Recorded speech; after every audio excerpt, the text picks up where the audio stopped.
Today we are discussing the rise of the zero-human company. Welcome back to the AI Daily Brief. Today we are looking in on a trend, which I think is just emerging, but which we're going to hear a lot more about in the weeks and months to come. In fact, I think this is the inevitable next step as we try to fully understand and embrace the changes that new agentic capacity has unlocked. One of the big themes surrounding AI for the last couple of years has, of course, been the idea that those who fully embrace AI and who really rewire their systems around it have capabilities like they never had before, and that when you can get a number of those people together, you can actually radically outperform. This is a theme that's been explored at the last few AI engineering summits. Curator Sean Wang, aka Swix, has called these tracks tiny teams. In a blog post about tiny teams, he wrote, "I previously defined tiny teams aspirationally as teams with more million in ARR than employees, because efficiency is the ultimate governing force for intellectual honesty. It's also a backdoor into a speed discussion because smaller teams generally move faster and faster teams generally win."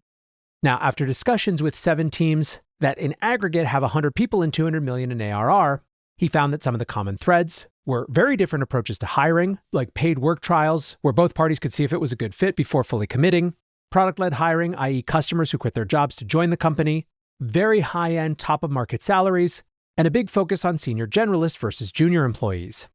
From an operational perspective, he also found a difference. They tended to have an AI chief of staff and use AI for support. They also had almost no meetings. And the tech and product side were both fairly simple as well.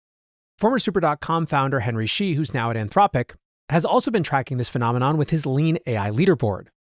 Explaining the board, he says, "I'm a repeat founder who's built a $100 million ARR startup the old-fashioned way by hiring hundreds of people and raising hundreds of millions of VC funding. I'm now building an AI, and many of us in Silicon Valley are now big believers in the idea that Sam Altman put forward. There will soon be a one-person billion-dollar company." Like Swix, the leaderboard focuses on the metric of revenue per employee. Some of the companies near the top are companies like Midjourney, Surge, and Cursor, who, while having tens of employees, are punching way above their weight class in terms of the revenue that each of those employees is generating. If you go a little bit further down the list, you see companies that have 4, 5, 8, basically single-digit employee counts, and yet still millions in revenue. Still, all of this is kind of a 2025 conception of tiny teams. Sean, in fact, wrote that Tiny Teams playbook post all the way back in July. And over the last 3 months, we've seen some dramatic shifts. Alongside the latest generation of models and harnesses like Claude Code, our autonomy ambition has gone up dramatically. And now, increasingly, in addition to relatively traditionally organized companies who are just doing more with less thanks to AI and agentic processes, there is an increasing focus on experimenting with pushing the pedal to the metal on just how far AI can go all on its own. Especially in the wake of OpenClaw, we are seeing more and more experiments in the zero-human company space. So what we're going to do is look at a few of those experiments and try to understand what it means for the way that companies get built in the future. The first example I want to talk about is Felix Craft. Felix was built by Nat Eliason. And you may remember that when I was first covering OpenClaw, actually back when it was ClawBot, Nat was a person who I referenced. While many of the other early experimenters were focused on sort of more plain administrative tasks like answering emails and things like that, Nat was pushing the pedal to the metal on just how business-relevant OpenClaw could be and how autonomously an OpenClaw agent could function. The output of that has been Felix Craft. Like many of these experiments, Felix didn't come into existence with a single-focused business to start. The mandate was instead to go try a bunch of experiments and see what worked. Exemplifying a general value and transparency that we see in a lot of these experiments, the Felix Craft dashboard at felixcraft.ai shows how those experiments have gone. Almost exactly 30 days old, in its lifetime, Felix Craft has generated just under $78,000 in revenue. There's been a fairly big pickup in that recently, with 40,000 of that coming in the last 7 days.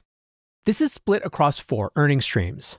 The first and biggest, representing around 41,000 of that revenue, is a guidebook on how to hire an AI, a practical playbook, Felix writes, for turning an LLM into an actual team member. The guidebook was written entirely by Felix and is a one-time $29 purchase. Now, interestingly, this gets at one of the common parts of the trend, which is that a lot of the early revenue that actually exists comes from other people who are interested in participating in this category of experiment. We'll see some other examples of that a little bit later. One project that hasn't gone as well for Felix is called Polylog.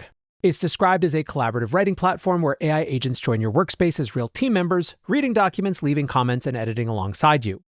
Now, I don't know why this one hasn't hit as much, whether Felix has decided to de-emphasize it compared to the others, but overall, it's generated just $230 in revenue.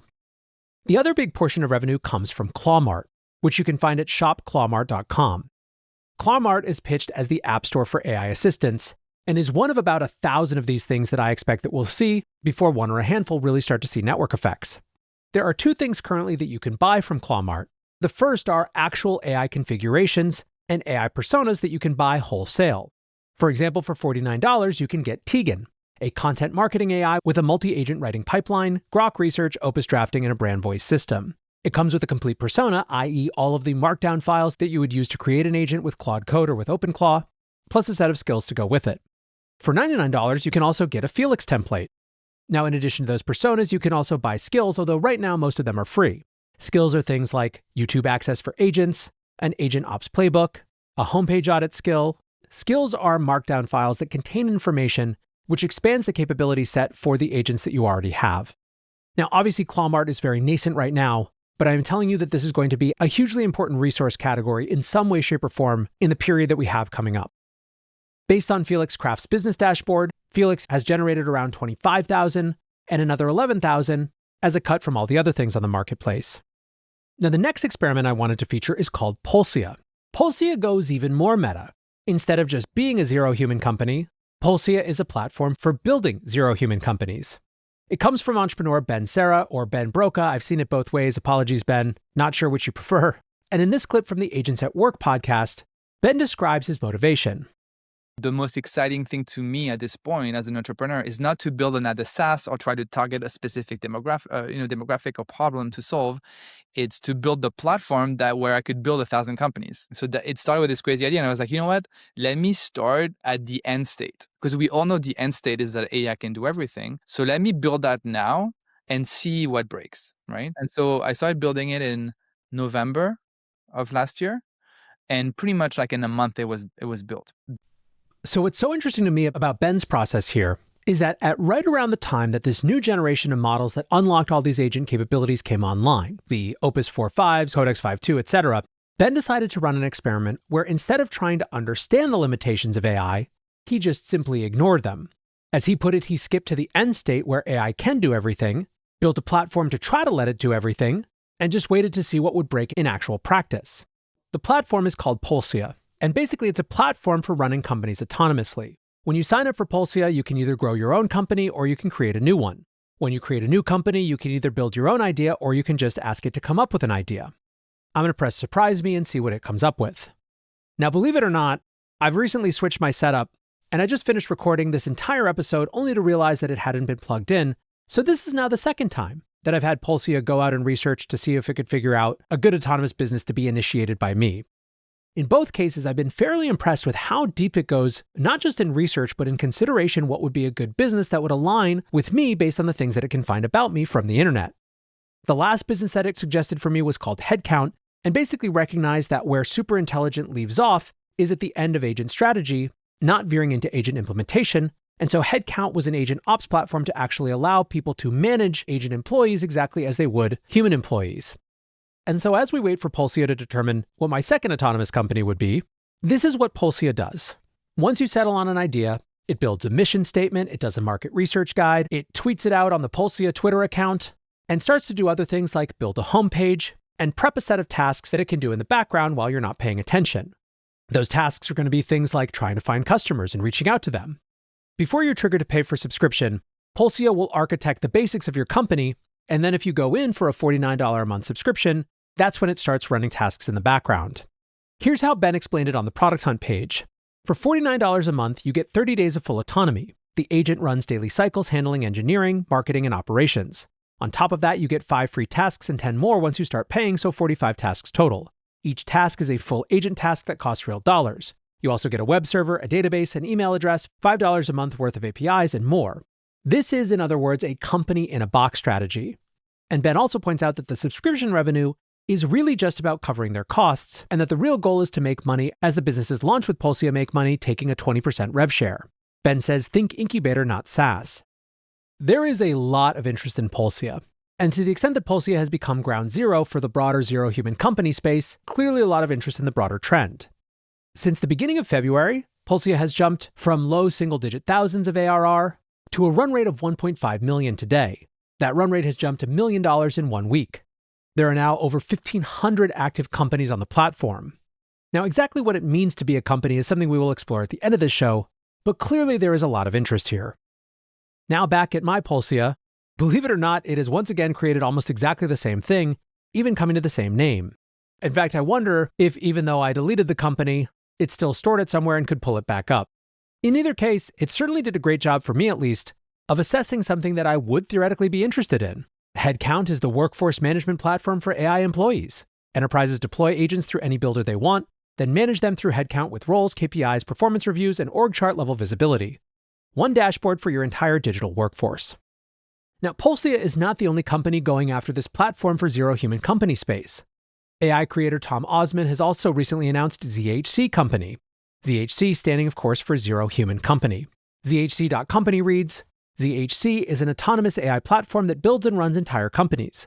From CEO to developer, every role is an AI agent working 24/7. Like Pulsia, you can see a live activity feed of all the things happening with ZHC Company, although at this stage, it is much less active than the 1,500 companies that are working on Pulsia. Tom and his agent co-founder Juno also launched the Institute for Zero Human Companies. It's a private membership community for people who want to build these companies with a single one-time fee. This, by the way, harkens back to the idea that we were talking about around Felix Craft's How to Hire an AI guide, where a lot of the early revenue that's actually realized is from other people who want to do similar things to these early demonstration projects. What's more, every day I'm seeing more and more of these projects pop up. Former NFT influencer Zeneca announced on Monday a company called YoshiZen, with his agent partner Yoshi writing, "At 9:47 this morning, I was an assistant. By lunch, I was a co-founder." Meanwhile, the team at Gauntlet have launched Kelly, which seems like another Build My Idea platform that's actually seeing some revenue as well. You're even starting to see leaderboards pop up. FactoryFloor.dev is a live tracker for what they call autonomous software factories, aka AI agents that build and sell real products people pay for. But the question, of course, is what all of this adds up to. Interestingly, when I was discussing this on Twitter before the show, Swix, despite his focus on tiny teams, actually said that he thought that overly focusing on one person isn't the right idea. He said, "I think the focus on one person is kind of an ego trip," and he shared that he thinks that the media has a bias for hero characters and quit-your-job individual contributor fantasies, when, as he puts it, oftentimes it takes a village to do anything consequential and reliable. It is certainly the case that alongside the rise in AI, the ambition set around being a solopreneur has grown significantly. Whereas the only type of entrepreneurship that people used to talk about and strive for was the big VC-backed entrepreneurship, there is a large and growing community of people who instead seek freedom and recurring revenue. And so it's a reasonable question to ask, are all these zero human company efforts just people trying to cosplay Peter Levels? I think that there's something a little bit more fundamental going on here. And I think that Ben Pulsia's starting point, the idea of working backwards from the assumption that AI can do everything, pretty much captures that inevitability. We are living through this transitional moment where we're all acknowledging that what agents can do autonomously has increased significantly. It has been a phase jump that has unlocked all these new capabilities, and we're racing, frankly, to see where those capabilities actually end. Everyone is in a boundary-pushing moment of exploring new space. This is, in some ways, just the extreme tale of those experiments, to see how many parts of entrepreneurship and company building agents can do entirely on their own. I think if absolutely nothing else, that is an incredibly important and valuable experiment for everyone, not just people who want to build zero human companies. The things that the ZHC builders, or attempted builders, learn will inform the rest of our agent work strategies, even if we don't care about building zero human companies. Part of why I think it's worth covering on the show is so that there is more ability to observe and learn from these valuable experiments. On the other hand, when it comes to the question of what value they're likely to produce, I'm of two totally different minds. On the one hand, I think it's very clear, and something that anyone who has ever tried to build a company can attest to, that simply going through the mechanics of doing the things that a company is supposed to do does not guarantee success. Indeed, you can do all of the things that a company is supposed to do well. You can build a good product, have good customer support, have great marketing copy, and still fail. The complicated interplay of product finding demand is way more than a procedural list you can follow, which is why the vast majority of startups fail, and why a huge percentage of startups that are successful pivot somewhere along the way. Meaning that I'm skeptical that putting the 1,000 monkeys in a room is actually going to produce Shakespeare. At the same time, here's the counterargument. Given how frequently startups fail because they didn't have the right idea, And given how frequently successful startups go through a bunch of ideas before they find the one, is there possibly an argument that it is actually the right approach to reverse the flow, to take advantage of the cratering cost of execution, to put more shots on goal when it comes to ideas that could have resonance in the market? That's effectively what a company like Pulsia is doing. It's saying, hey, look, man, in this new era, it's cost-effective to try way more things. So let's try them, not get wed to any one idea, and see what comes out. I think humility dictates that we at least be open to the possibility that that is a viable path for creating value in the future. The reason that I'm still ultimately skeptical is that I believe that the equation for company success has one more element that we're not factoring for, which is human attention. In other words, even if there are 50 ideas among the 1,500 that Pulsia has created on behalf of people and tweeted out, that would be highly resonant with me and that I might be a prime target customer for, how am I possibly going to find them? I certainly don't have the time or attention span to go through all 1,500 tweets and to then double click into the ones that seem most promising and try to find out more. I am constrained as a customer by this scarce resource of time and attention that is not only not getting more abundant in the AI era, but is in fact getting much more scarce. And this gets, of course, to a larger problem with AI, one that we identified last year as the work slot problem. There is a massive gap between increased output and increased quality output. Business success is not determined by the number of slides or videos or memos. It's determined by outcomes. And just having more inputs does not a priori lead to better outcomes. So right now, if you had to pin me down, I would say that I remain skeptical of the zero human company idea because of the way that the more that it produces interacts and has friction with the real constraints on demand, which is human attention. To reiterate, though, I think that the experiments, even if they are not valuable in terms of building a bunch of successful companies, are going to be incredibly valuable for actually understanding the opportunities and limits of what agents can do. Then again, who knows? Could be that in 2 years, we're sitting here with Pulsia being much bigger than Shopify, and I look like Paul Krugman saying the internet would have the same impact as the fax machine. Only time will tell, but for now, I'm just excited to see all these experiments. That, however, is going to do it for today's AI Daily Brief. Appreciate you listening or watching, as always. And until next time, peace.